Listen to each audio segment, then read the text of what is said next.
kwenzeka lingishonela phela namuhla ingakashoni inhlamvu yelanga.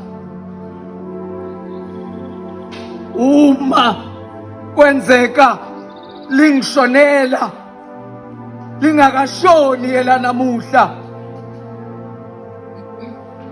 uma kwenzeka ungikhumbula Nkosi ngingakawafezi amaphupho ami, ngikhuleka umthandazo wokuthi laba abasele ngemumva inhliziyo zabo zithole ukududuzeka, labo abayofika ekhaya bezobona unomthandazo bamthandazise engopheli ngaphakathi, ngoba naye sekukaningi ukufa ebhekana nakhe ezinhlamvini zamehlo, uswelakala ogadla mawala.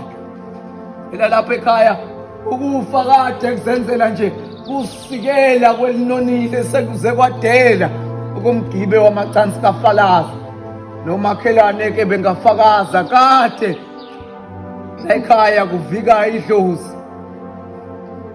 nokubuka ukuthi inqe isize yahlithuka intamo pho kusiza ngani ukubayeka beyihleka, kuba kolimalano bengahlekanga.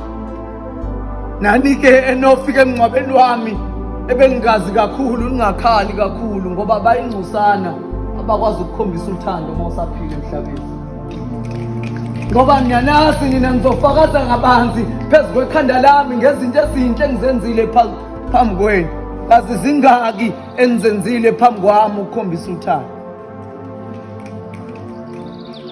Uyedwa omunye ozobheka ukuthi ngampela ngilikhahlele ngampela yini ibhakede lakwaNtamba. Abanye ngokubuka isimo sasekhaya uzobuza ukuthi hawu kade ishawa kanjani kanti idonsa iyodwa, ngokusobala ukuthi lona beyibophele kade nethemba lokuthi izowaphendula amatafula noma iyodwa inkaba. Uma kwenzeka lingishonela lingakashoni eyami ilanga, uma ungikhumbula Nkosi ukhumbule nesalika sami esambe siphathwe ngukugula amathambo kuhleze kuqaqamba, emtholampilo sebambiza ngecustomer lokuqala. Uma kwenzeka ungikhumbula Nkosi